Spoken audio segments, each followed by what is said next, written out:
To live is to suffer, but so is to die and go to hell. So today we're going to talk about how, despite how nice things may look in certain rings, the truth is that every ring of hell is pretty much its own prison designed to inflict suffering on its people. If you want more Helluverse content, check out our second channel, Random Universe. I put a video up ranking the 7 deadly sins the other day, link in the pinned comment down below, up here in the corner, and at the end of the video in a form of a little pop-up. Before Hazbin Hotel, there was Zoophobia, a webcomic by VivziePop that would have featured the Hazbin Hotel cast as side characters in a dedicated arc somewhere down the line. In this comic, Hell was presented as a lot more simple compared to the one we know from Helluva, or even the smaller, simpler version of Hell that was presented to us in the Hazbin Hotel pilot. In Zoophobia, Hell is presented more so like we imagine in real life, a place of fire and rocks where people are chained up and tortured for their crimes. Those who escape are hunted down by an angel named Adina and her demon hunters, who just end up inflicting magical pain on characters like Angel, who then manifest visions of their sins while in extreme agony. Hazbin Hotel and later Helluva would take a very different approach to Hell, of course, with the Helluverse presenting itself less like an outright torture dungeon, and more so like a prison farm of sorts for its people. Part 1. Pride. Hazbin Hotel seems to have been designed to explore the Pride Ring entirely, which I believe at the time of Hazbin Hotel's development was the entirety of Hell that VivziePop had developed. When she decided to make a spin-off series, however, I think she would decide to build onto Hell by adding the other 6 rings, and renaming the now just small part of Hell that we saw in the Hazbin Hotel pilot the Pride Ring.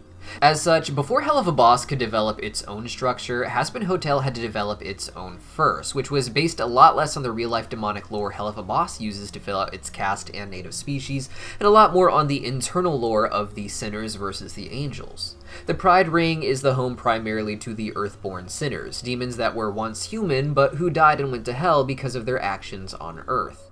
While native species did seem to exist in Hell at the time of Hazbin Hotel's pilot, the primary focus was on the sinners, like I said, who, unlike the native species, were immortal. Instead of making Hell a place of purely physical torture as punishment, such as in Zoophobia, VivziePop leaned into the ideas that Hell, as presented in many mythic texts, is often just a metaphor for the Earth, which itself is an underworld compared to the higher, more heavenly dimensions. The Earth is presented in these philosophies as a place where higher divine beings fall due to their crimes in a more heavenly place, wherein they would succumb to their natural vices and sink further into a state of degeneration within the Earth. Society as a whole, particularly a capitalistic society, becomes a place where humans exist in order to be milked for profit, and when you understand humans, the most easy way to do this is with addictions. Now, we think of addiction mostly through the lens of drugs, but even outside of that, addiction is something that runs rampant in capitalism as a whole, or especially in consumerism. The ideas here are best presented through Angel Dust and his relationship to Valentino, which helps to paint the relationship between the sinners as a whole and the overlords. Angel was sent to Hell for a variety of reasons, but chief among those is his addiction to his PCP, though he was also part of a crime family. If he was more like his father, however, who was focused on those crimes, Angel would have a higher standing in Hell overall, being someone who deals out vices for profit like his father in the drug game, instead of someone whose vices is milked for profit by another overlord. Angel is supposed to be the most famous adult film star in Hell, which in Hell is supposed to make him more well-known than the average celebrity. Angel is ultimately just a symbol for the addiction of the many people who watch his videos and the other works of Valentino, the overlord of adult films. Because of his addiction, Angel is essentially trapped in his dynamic with Valentino, where he is supposed to make Valentino as much money as possible, being one of the most famous people in Hell, while still coming back to a very tiny apartment in the prequel comics, where we can see where Angel lived before moving into the hotel. The goal of Angel at the hotel is not to actually end his addiction, but to save enough money on rent living there that he can save up to get his own place and leave Valentino and his industry for good. Perhaps doing similar work, but having a secure place and fun for himself to do so without Valentino.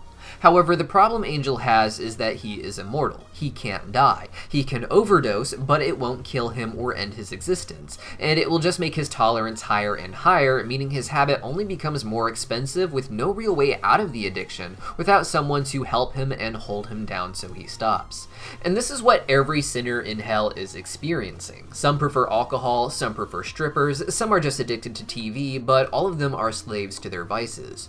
We've already seen how Mammon has mass-marketed marketed Fizzaroli for as much money as possible, with some of the interesting addictions of the people being explored in the way they obsess over his merch. It's not hard to see in this fandom even how some people have a very strange relationship with media and merchandise, with people coming to really worship some of the big franchises that they adore and creating essentially pointlessly large collections that only end up being a testament to how much of their life they are willing to spend working in order to give money to an image. No matter what your vice is as a sinner, there is no escaping a pretty hellish life in the Pride Ring, one where you ultimately create your perfect prison by using your sins and vices in your earthly life as the blueprint for your immortal existence in hell. The Pride Ring is the one ring where every single vice is being used by one overlord or another to extract more wealth out of the general population, as opposed to one sin or vice in particular being spearheaded by the ruling prince in another ring. The Pride Ring is also unique in that it is one of the few rings with a real escape from the tortures of hell. While every ring has to have some higher class parts of its communities, Pride offers you the chance to escape the general suffering that the other sinners go through if you are just a different kind of sinful, as this is the ring where you are most likely to rise to power with enough time, as long as your sinful nature is that of exploiting others, like Valentino, instead of abusing yourself, like Angel. Part 2, Wrath. The sinners are unique with their immortal lives and having an earthly life before being judged to live in hell, but the native species that mostly come from the other rings of hell are not so lucky. They are born into hell and only for a short time compared to the immortal sinners, particularly the imps who have a lifespan closer to, but longer than, earthly humans. The natives are born into hell for a short time, with immortals as a whole having made them a slave class in some cases, with no better example than the imps. The imps and hellhounds are both called the lowest of the low in hell, and while hellhounds seem to be adopted as servants into some of the more well-to-do families, the imps as a whole are a class that only exists to serve the machinery of hell, if you will. The Wrath Ring is displayed as the poorest of the rings, being a desert wasteland with lava and fire tornadoes that has no real benefit other than that it can grow large amounts of food. The imps are meant to parallel the ignorant or unintelligent class that develops in most any community or culture. They represent those who were naturally in a geographical location to perform this sort of labor, and those who are intelligent enough and who desire to escape this life are able to do so, leaving behind only the people who are not intelligent for the most part to reproduce and eventually become the entire population of this area. Those like Millie who have skill and intelligence can go elsewhere and make a decent living and a better life for themselves overall, but those who can't stay and have to use their more physical attributes to maintain Hell's system of farming and military with little benefit for themselves. You exist in Wrath to either die in a war or to farm so that other people can eat, including immortal sinners.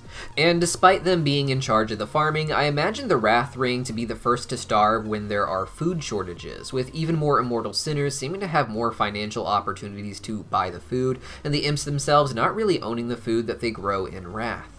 To live in the Wrath Ring seems fun when watching the episode Harvest Moon Festival, but only because it's people who are too ignorant to realize that they are worked to the bone and then killed off so that everybody else can enjoy the benefits of their labor, and ultimately do the less demanding work within that system. Part 3, Gluttony. One ring down from Wrath is the Gluttony Ring, whose system seems largely dependent not on creating a profit for anyone, but on preventing their ruler from absolutely destroying the local population. Beelzebub is a nice and personable demon on the surface, one who can even feel other people's moods and react to them.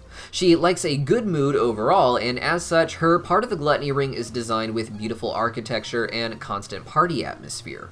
The Hellhounds are allowed at these parties, some from high class, but some from low class stations as well, and all that really matters is that the mood is good. This seems to control the effect of the Beelzejuice being made, which Beelzebub doesn't just love, but seems to need in order to keep herself calm. She's the royal we've seen go from her small form to her beast form in the fastest time, absolutely snapping when she finally has had enough of Luna's attitude. Beelzebub's system isn't in place like in the Wrath Ring to enslave the population for the hardest of work, or like the Pride Ring to create a sort of prison farm to extract wealth. Beelzebub's ring is instead the most tragic because the suffering is done here in order to just keep her calm. We don't know the origins of Beelzebub in the show, with only Lucifer being confirmed to be a fallen angel, and the rest being up for debate until they need to make a decision in the show for one reason or another. But the way the system works now, Beelzebub, without her Beelzejuice, seems like she would just be an unhinged giant monster, not ruling over her ring, but terrorizing it. The many Hellhounds probably wouldn't stand a chance against her, and in the end, it seems their entire existence is just about maintaining her mood. These hellhound parties seem to be part of the culture that leads to the hellhound pounds, with hellhounds likely giving birth to an entire litter in a relatively short time of pregnancy compared to humans and likely other demons, with real-life dogs taking just about 2 months to the human 9 months. With hellhounds already being a low part of society, they wouldn't have a lot of options for taking care of their many children, and the hellhound pounds would become how young pups are taken care of, by being kept in cages for most of their childhood, with just a few adult workers there to check in on them and make sure they are fed. These adoptions, as per Luna's contract, are signed off by Beelzebub, with the signature here confirmed by the writers to be B-E-E for Beelzebub, with the second E accidentally looking more like an L, leading some to speculate that it was Belphegor by accident. Beelzebub has created a system where she throws money into what surrounds her, but gives the absolute bare minimum to the consequences of her actions, creating a cycle of abuse with those hellhounds, not knowing any better than to go to the parties and make the same mistakes as their parents. The hellhounds spend their entire childhood suffering then, and are given access to places where they can get wild and abuse substances to cope with that trauma, and ultimately create a new generation to suffer again, also that their demonic queen doesn't become a monster that could destroy them all. While many of the princes seem like they were sent to their ring to be its leader, some rings seem like cages more so for the deadly sins than for their natives, and Gluttony may have just been a wild part of hell that Beelzebub was dropped in to contain her until she found the Beelzejuice and ways to start controlling herself. On that note, part 4 is Mammon, who I very much believe to have been sent to the Greed Ring in order for it to contain him and stop him from doing too much damage to the rest of hell. As we've explored hell in the different rings, we've started to see less of its slums and more places where hell actually looks kind of like a cool place to live, even if there's something dark going on behind the Candyland exterior like in the Gluttony Ring. The Greed Ring, however, seems to be the slum of the 7 rings as a whole, a place that is not naturally poor the way the Wrath Ring is, but a place that actually has plenty of economic viability that is being exploited to such an extreme it is practically self-sabotage. What makes the Greed Ring interesting is that in other rings, indulging in the sin is what makes you a victim, but here people are the victim of the sin. Gluttony is about making you overindulge to keep its system going. Wrath is about getting angry to fight in Hell's wars. The Sloth Ring encourages sloth through its prescription drugs, but the Greed Ring is a place where the majority of people are not indulging in the sin or being forced to indulge in the sin as people in the Lust Ring might be, but instead are just the innocent bystanders being exploited by greed. In the Greed Ring, the loan sharks do seem to embody their sin and use that to help milk the ring and its other inhabitants for as much money as possible, who can be greedy themselves but are mostly just the victims of Mammon's greed at the end of the day. This is a place where even if you have good intentions and are well off, everyone around you is trying to find a way to milk you until you have nothing left. In the Greed Ring, it is not enough for capitalism or consumerism to work. Those tools only get marketed towards foreigners visiting the places such as Lululand. Within the Ring of Greed, they wouldn't want the local population being wealthy enough to enjoy consumerism. Instead, it's about forcing out any possible competition so that there is only 2 sides, the side that makes money and the side that works to make money and only lives to work. Now, Lust is a ring I don't want to say too much on for a few reasons. Lust in particular is depicted as a nice place to live compared to the other rings because it is heavily tied to Asmodeus, with him hardly even being sinful because at the end of the day, he is one of the more important characters and we are meant to like him. The people of the Lust Ring are people who move there because they are lustful themselves, or the succubus, who are generally going to be seductive as well, but there is definitely a dark element to exploiting an entire class of demon to sex work, taking what is natural and fun for them and turning it into a way that supports their system. We've seen through Fizzarali and Angel Dust that these workers don't have much of a choice in what they do or who they see, and I don't imagine it is any different for people in the Lust Ring. That being said, Lust is mostly presented as one of the best places to live despite this, one where Asmodeus, at the very least, uses this not perfect system to make sure that his people live an otherwise comfortable life, which at the end of the day, they might be really grateful for, at least when comparing their existence to the rest of hell. Next is Envy. Little is known about the Envy Ring, but it's believed to be home to the deep sea demons that we've seen here and there in the show. It is believed that they are more isolated because they might live in an ocean where other demons simply can't exist without drowning, making it for a nicer place overall that only they have access to. However, while they are the envy of other rings, I imagine they may also be rather envious of other rings for reasons we might not know. With so little known, this is one ring where I can't say for certain exactly how they are suffering, with even lust still having darker implications just because of the nature of its industry. But I will definitely be talking about this more once we meet its prince or visit its ring ourselves in the show. The same cannot be said for the 7th and final ring, however, Sloth, which I believe to be the darkest ring of them all, despite its bright pink cotton candy skies. This ring circles back to the Pride ring in its key addiction, which is once again drugs, but this time under the guise of medically necessary pharmaceuticals. There's a lot of debate in real life about which drugs are allowed as prescription medicine of sorts, as many of them seem to be more dangerous than other illegal substances. I'm not here to debate what is good or what is bad in particular, but to talk about the very scary way this is portrayed in the Pride ring. The first thing we see of the Sloth ring is the Sleepy Pills app on Blitz's phone alongside the other apps clearly themed after different princes, leaving the Sleeping Pills app for Sloth. Following that, we saw the prescription Happy Pills that Stolas has, with him going from just one pill to an entire handful over the course of the last year in the show. These two combined paint a picture of Belphegor as someone who, as the embodiment of sloth, surrendered entirely to a lazy lifestyle and let it destroy them. Now, it's well understood that without enough stimulation and activity in your day, you will inevitably grow restless and struggle to actually sleep at night, despite the extra rest in the day making you feel tired and burnt out. This leads to wanting sleeping pills to maintain a more typical sleep cycle, and over time, happy pills to maintain your mood with stimulation during the day.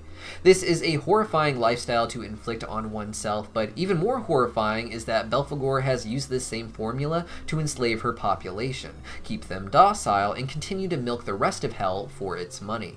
While Sloth seems to provide some real health care, its extravagance I imagine to be a combination of the ridiculous prices they can charge for their prescription drugs and the large gaps they put between their patients' meetings, allowing for them to not have nearly as many facilities as they actually could for the benefit of their population. The primary focus of all these meetings just seems to be to get people hooked on more pills, with you even being able to order them through your phone.